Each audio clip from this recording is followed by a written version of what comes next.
آگے رمضان قریب آ رہا ہے، بخشش کا مہینہ ہے۔ رمضان سال کے 12 مہینوں کے نام عربوں نے رکھے 11، اور 12واں مہینہ رمضان کا نام اللہ نے رکھا شہر رمضان، جو قرآن میں آتا ہے۔ رمضان کا مطلب کیا ہے؟ جلنا، جلنا۔ اور جلنے اور روزے کا کیا تعلق ہے کہ جب کوئی مومنہ روزہ رکھتے ہیں تو اللہ اس کے پچھلے گناہوں کو جلانا شروع کرتے ہیں۔ کس میں؟ اس کی بھوک کی آگ میں۔ دوسرا، پھر تیسرا، پھر چوتھا، جب آخری روزہ آتا ہے تو اس کے سارے گناہ جل کے راکھ ہو جاتے ہیں، وہ بالکل پاک ہو جاتا ہے۔ اور شب قدر اگر اللہ دے دے، 5 راتیں تو ہیں، ایک تو ضرور ہوگی نا، وہ جاگ لیں تو 80 سال سے زیادہ کی بندگی کا اجر ہوگا۔ اور 4 آدمی ان کا کوئی عمل قبول نہیں ہوتا رمضان میں۔ ایک ماں باپ کا نافرمان، ایک مستقل شراب پینے والا، شراب کا عادی، ایک رشتہ داروں سے لڑنے والا، ایک کسی کے لیے دل میں نفرت رکھنے والا۔ یہ 4 محروم ہو جائیں گے، باقی سب کی بخشش ہو جائے گی۔ شب قدر میں کوئی جاگ رہا ہے یا سو رہا ہے، سب کی بخشش اللہ کر دیتا ہے سوائے 4 کے۔ ماں باپ کو تنگ کرنے والا، شراب کا مستقل عادی، تو بیچنے والے کا کیا حال ہوگا؟ رشتہ داروں سے لڑنے والا، دل میں نفرت رکھنے والا۔ ایک ٹیشو پیپر دینا مجھے، میں آپ کو ایک لفظ کا مطلب سمجھاتا ہوں۔ ٹیشو پیپر ہے؟ دینا۔ اللہ تعالیٰ نے اپنی نافرمانی کے لیے لفظ استعمال کیا ہے معصیت، عصا، اور والدین کے لیے کیا ہے عقوق، من عق والدیہ۔ عقا کسے کہتے ہیں؟ یہ ذرا ٹیشو پیپر دیکھنا، عقا، اس کا بعد میں مطلب بتاؤں گا۔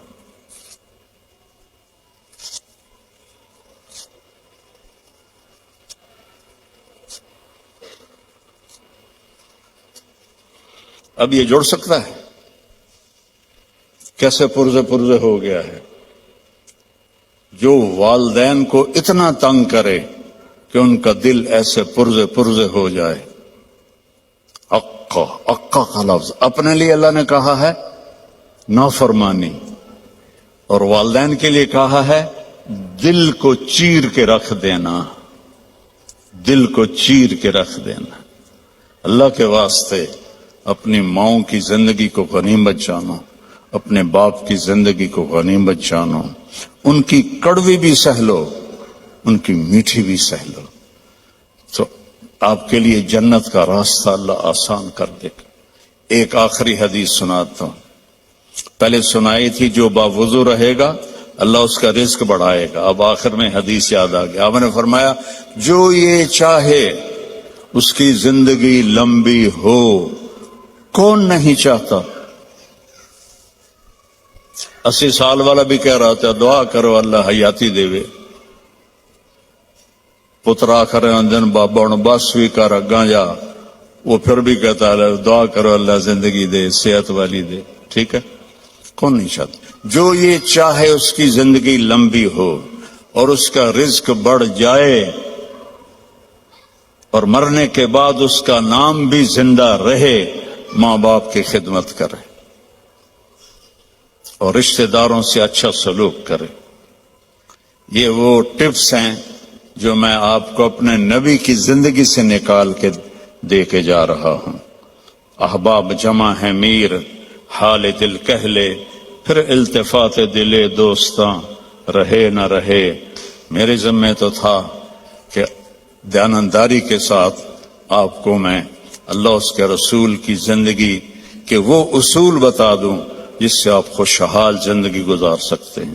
آگے آپ کی مرضی ہے تو سارے بھائی بہن اس کی نیت کرو، آپس میں کوئی لڑے ہوئے ہو صلح کر لو، معاف کر دو۔ بھائی بہن لڑے ہوئے ہیں، میاں بیوی لڑے ہوئے ہیں، میاں بیوی لڑ کے صلح کریں تو اللہ ان کے پچھلے گناہ معاف کر دیتا. کیا کروں، مجھے باتیں یاد آتی ہیں، ادھر گھڑی کو دیکھتا ہوں. تو شیطان روزانہ اپنی اسمبلی لگاتا ہے سمندر پر، ٹھیک ہے، اپنے سارے ایم پی ایز کو اکٹھا کرتا ہے، ان سے پوچھتا ہے ہاں بھائی کیا کر کے آئے ہو؟ ویسے بیٹھا تھا. ایک کہتا ہے سر میں نے زنا کروایا. کہتا دیکھ رہے ہو مجھے؟ دوسرا کہتا ہے میں نے چوری کروائی. شیطان کہتا ہے. تیسرا کہتا ہے میں نے شراب پلائی. ایسے وہ گناہ گناتے ہیں اور وہ صرف اتنا رسپانس دیتا ہے. پیچھے ایک خبیث لنگڑا شیطان کھڑا ہوتا ہے، کولا، کہتا ہے حضور میں نے میاں بیوی کو لڑایا. تو وہ یہاں سے یوں جمپ لگاتا ہے، وہ شاباش میرے بیٹے، کام تو کر کے آیا، آجا آگے آجا. اس کو جفا ڈالتا ہے، اپنے تخت پہ ساتھ بٹھاتا ہے، کہتا پاگلو، اس شرابی کے شراب اس کی ذات تک، زانی کا زنا اس کی ذات تک، چور کی چوری اس کی ذات تک. میاں بیوی کی لڑائی دو خاندانوں کو آگ لگا دیتی ہے. کام ہے یہ کرنے کا. شیطان اس پہ خوش ہوتا ہے، اللہ اس پہ ناراض ہوتا ہے. اللہ کو سب سے زیادہ خوش ہوتی ہے جب خاوند اور بیوی صلح کر لے. اتنا خوش ہوتا ہے کہ ان کے پچھلے گناہ معاف کر دیتے. تو میری گزارش ہے، باقی ہم انسان ہیں، پرزہ نہیں ہے کہ فٹ ہو جائیں گے، اونچ نیچ تو ہو جائے گی. جب ہو جائے تو معافی مانگ لیں، ہو جائے تو معافی مانگنے میں شرم نہ کریں. میں کیسے معافی مانگوں؟ معافی مانگیں گے آپ کا سر بلند ہو جائے گا، آپ کی عزت بڑھ جائے گی، آپ کا مقام بڑھ جائے گا، معافی مانگنے والے کے سامنے بھی اور اللہ کے سامنے. اور ماشاءاللہ آپ نے یہاں فنڈ وغیرہ ہم غزہ کے لیے اکٹھا کر رہے ہیں، تو میں ایک حدیث سناتا ہوں. میرے نبی نے فرمایا سبق درہم 100,000 درہم، 1 پاؤنڈ کا ثواب خرچ کرنے کا 1,00,000 پاؤنڈ سے زیادہ ہو گیا. صحابہ حیران ہو گئے، یا رسول اللہ وہ کیسے ہو گیا؟ آپ نے کہا ایک آدمی کے پاس 2 پاؤنڈ، ایک کے پاس لاکھوں پاؤنڈ، لاکھوں والے نے 1,00,000 دیا تو اپنے پیسے کا کچھ حصہ دیا، 2 پاؤنڈ والے نے اپنا ہاف مال دے دیا. تو جب اللہ تولے گا نا قیامت کے دن تو اس 1 پاؤنڈ کا وزن 1,00,000 سے زیادہ ہوگا. تو اللہ کی راہ میں دینے میں تھوڑے کو تھوڑا نہ سمجھیں، اللہ بہت قدردان ہے. تھوڑے کو تھوڑا نہ سمجھیں، اللہ بہت قدردان ہے.